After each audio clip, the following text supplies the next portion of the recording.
ક્ષત્રિય સમાજ જે રીતે પુરુષોત્તમ રૂપાલાની સામે લડવા માટે થઈને એક થયો હતો, તે જ ક્ષત્રિય સમાજ હવે અલગ અલગ ભાગમાં વહેંચાયેલો દેખાઈ રહ્યો છે.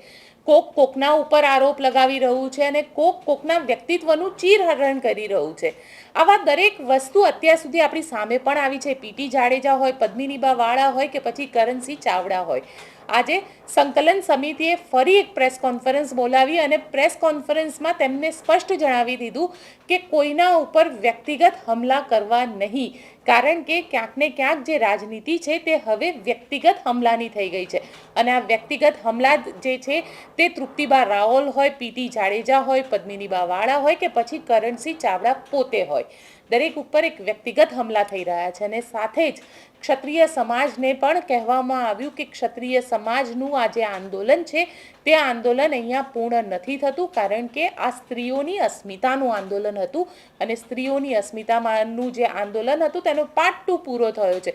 પરંતુ ક્ષત્રિય સમાજને જે હક આપવાની વાત છે, ક્ષત્રિય સમાજ માટે જે ટિકિટ માંગવાની વાત છે, તે બધા જ વિષય ઉપર કરણસિંહ ચાવડાએ આજે સ્પષ્ટતા કરી છે. શું સ્પષ્ટતા કરી લઈ છે તે પહેલાં સાંભળી લઈએ. સૌને જય સોમનાથ, જય રઘુનાથ, જય માતાજી. ગુજરાત રાજ્યની ક્ષત્રિય રાજપૂત સંકલન સમિતિના આ પ્રેસ વાર્તામાં આ બધા પત્રકાર મિત્રોનું હું સ્વાગત કરું છું. 7મી મેના મતદાન પછી ચર્ચા વિચારણા કરતા હતા કે કોર સમિતિની એક મિટિંગ મળે અને 7 તારીખ પછી બધા આગેવાનો બહાર હતા. પણ આજે આ પ્રથમ વખત મતદાન પછી સમગ્ર ગુજરાતના ક્ષત્રિય સંગઠનો સંકલન સમિતિની કોર સમિતિની આજે બેઠક મળી અને આપ જુઓ છો એમ બધા જ આગેવાનો અહીંયા ઉપસ્થિત છે. આજની આ મિટિંગમાં અમે જુદી જુદી બાબતની ચર્ચા કરી. સૌ પ્રથમ તો અમે ક્ષત્રિય સમાજને સહયોગ આપનારા તમામ સમાજો અને ગુજરાતની પ્રજા, પ્રેસના મિત્રો અને અમને પ્રત્યક્ષ અને પરોક્ષ રીતે સહકાર આપનાર તમામ નાગરિકોનો સંકલન સમિતિ વતીથી આભાર વ્યક્ત કરીએ છીએ. ગુજરાત એટલે શાંત ગુજરાત, સમૃદ્ધ ગુજરાત. ઘણા બધા પત્રકાર મિત્રોએ પણ દહેશત વ્યક્ત કરી હતી ચૂંટણી પહેલાં, જ્યારે અમે પ્રેસ કરી ત્યારે. પણ અમે એ વખતે ગુજરાતની પ્રજાને, અમારા તમામ ભાઈ બહેનોને અમે આશ્વસ્ત કર્યા હતા કે ક્ષત્રિય સમાજ તરફથી કશું જ પણ એવું ન થાય કે શાંતિ ડોળાય, વર્ગ વિગ્રહ ઊભો થાય. એટલે અમે પહેલાં તો આ બાબતે સૌનો આભાર વ્યક્ત કરીએ છીએ કે આવું કશું બન્યું નહીં. અને 7મી તારીખે ખૂબ શાંતિપૂર્વક મતદાન થયું. આ કોઈ રાજકીય લડત હતી જ નહીં, આ એક ચળવળ હતી. અને આ ચળવળ 45 દિવસ ચાલી અને એનો મુખ્ય હેતુ અસ્મિતાની લડાઈ માટેનો હતો. એટલે જ્યારે ચૂંટણી પૂર્ણ થઈ છે ત્યારે હું ક્ષત્રિય સમાજ સંકલન સમિતિ અને કોર કમિટી વતીથી સર્વે રાજકીય પક્ષના આગેવાનો, અમારા સમાજના પણ આગેવાનો, કાર્યકર મિત્રોને કહેવા માગું છું કે કોઈના પ્રત્યે પણ કોઈ પણ પ્રકારનો રાગ દ્વેષ રાખવો નહીં. આપણે સૌ જવાબદાર નાગરિકો છીએ. આ લડાઈ મેં આપણે કહ્યું એમ કે કોઈ વ્યક્તિગત હતી જ નહીં, અસ્મિતાની લડાઈ હતી. એટલે કોઈ પણ પ્રકારનો કોઈ વાણી વિલાસ એ કોઈએ કરવો નહીં.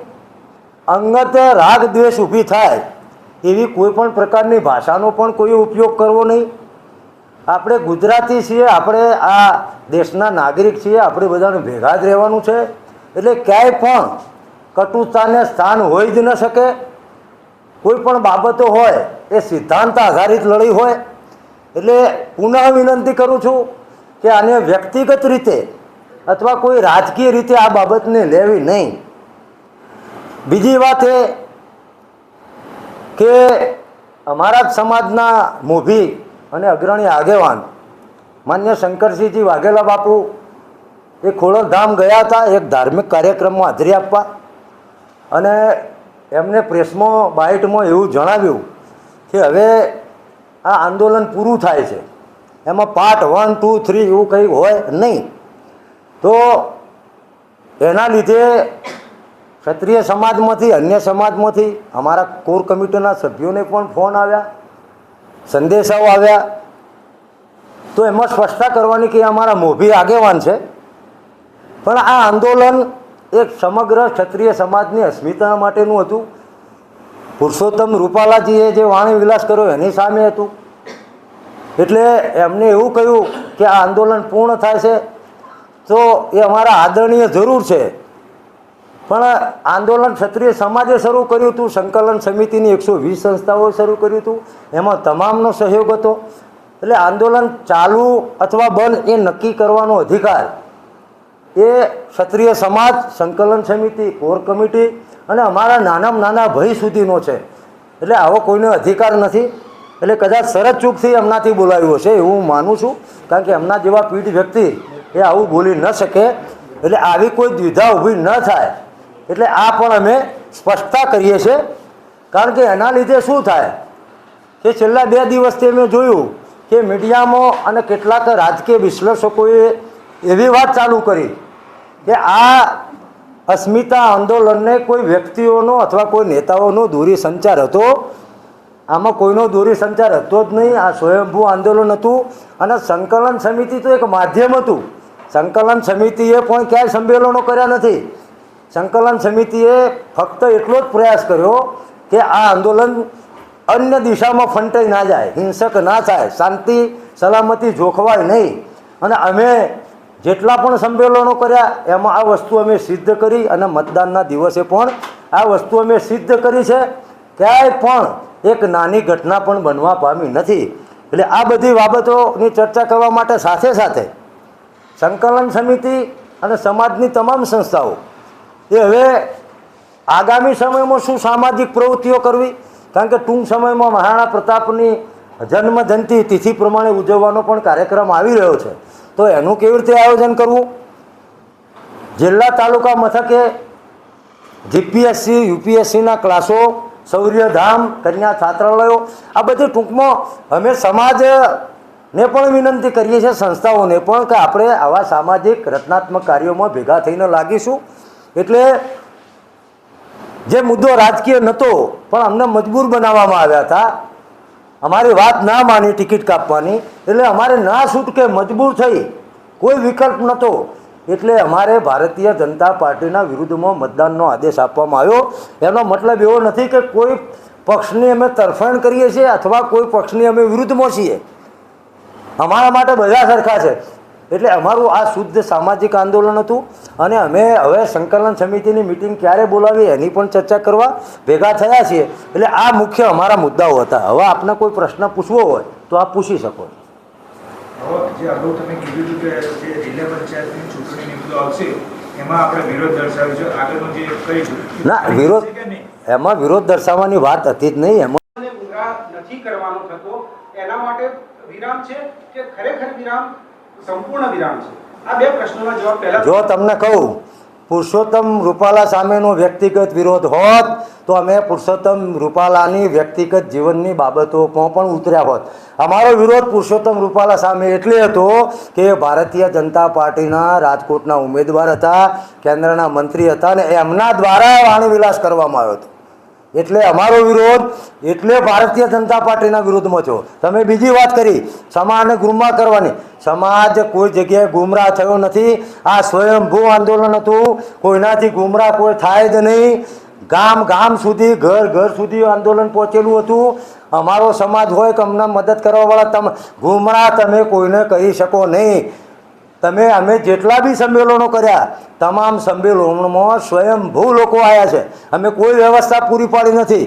ફંડિંગ પણ ક્યાંથી નથી આવ્યું. અમારા જ માણસો, શુભેચ્છકો, કોર કમિટીના સભ્યો, આ બધાએ રૂપિયો જેને જેવું યોગદાન, ફૂલ લઈને ફૂલની પાખડી. એટલે આપણા જે પ્રશ્નોનો આ જવાબ છે કે એજ વ્યક્તિ નહીં, ભારતીય જનતા પાર્ટીના ઉમેદવાર હતા એટલે પુરુષોત્તમ રૂપાલાનો વિરોધ હતો. આવનારા સમયમાં નગરપાલિકા અને પંચાયતની ચૂંટણી પણ આવી રહી છે. તમે કહો છો અત્યારે વિરામ છે, તો શું તે સમયે છે શરૂ થશે?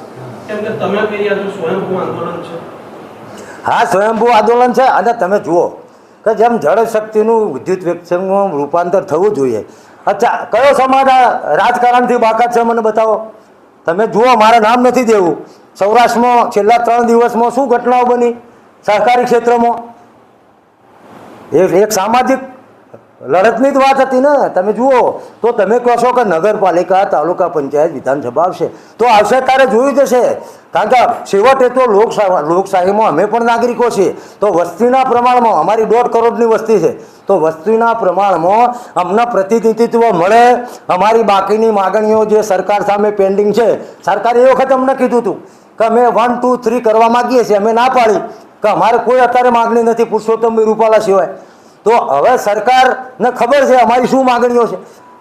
શું લોકશાહીમાં વસ્તીના પ્રમાણમાં નગરપાલિકા, તાલુકા પંચાયત, જિલ્લા પંચાયત, વિધાનસભા, લોકસભામાં ટિકિટ માગવી એ શું અમારો અધિકાર નથી? તો અમે માગવાના છીએ. શેના માટે સમાજ છે? છેવટે તો સમાજના માણસો પણ રાજકારણમાં હોવા જોઈએ. કયા સમાજના માણસો નથી? એટલે બધા જ સમાજો એ પોતાની વસ્તી પ્રમાણે એમનું પ્રતિનિધિત્વ માગતા હોય તો અમને પણ માગવાનો અધિકાર છે. એટલે જ્યારે ઇલેક્શન આવશે ત્યારે અમે પણ માગણી કરીશું કે ભાઈ આ 24 સીટ છે દાખલા તરીકે વિધાનસભાની, તો અમારી વસ્તી વધારે છે તો અન્ય સમાજો પણ માગે છે. કયો સમાજ બાકાત છે? કયો રાજકીય પક્ષ એવું કહી શકે કે જાતિના આધારે રાજકારણ નથી થતું? ટિકિટ જ એ જ રીતે આલવામાં આવે છે. તો અમે પણ માગણી કરીશું કે દાખલા તરીકે XYZ સીટ હોય તો અમારી વસ્તી વધારે હોય તો અમે 2 પક્ષને કહીશું કે તમે અમને ટિકિટ આપો. શાના માટે નહીં કહીએ? ડંકાની ચોટ ઉપર કહીશું. જી, નમ્રતાની વાત કરી બરાબર, એ જ પ્રકારની વાત મતદાન થયા પછી રૂપાલાએ બે હાથ જોઈને કર્યું. હું વિનમ્ર માગું મારી ભૂલ થઈ ગઈ. જો એમને જે માફી માગી, ત્રીજી વખત માગી, આ વાત અમે આજે ચર્ચી છે. આ બાબતની અમે ચર્ચા કોર કમિટીમાં કરી છે, નથી કરી એમ નહીં. પણ છેલ્લે જે બી પોલિસી પહેલા દિવસથી 120 સંસ્થાઓએ નક્કી કરી હતી. હવે એ પોલિસીમાં આગળ શું કરવું એ 120 સંસ્થાઓ નક્કી કરશે. કોર કમિટી એ કંઈ સુપ્રીમ બોડી નથી. અમે ચર્ચા કરીએ, ચર્ચા અમે નીચે મૂકીશું, એના વ્યૂ જોઈશું, એની ચર્ચા વિચારણા કરીશું, પછી અમે નક્કી કરીશું. અમે નક્કી કરવાવાળા કોઈ નથી, અમે તો એક માધ્યમ છીએ. એટલે આપની જે વાત છે એ અમે ખૂબ જ વિનમ્રતાપૂર્વક અમારું જે પ્લેટફોર્મ છે એમાં મૂકીશું અને એમાં પણ શું થઈ શકે એ અમે આગળ ચર્ચા વિચારણા કરીશું. આપ સૌનો આભાર, ધન્યવાદ.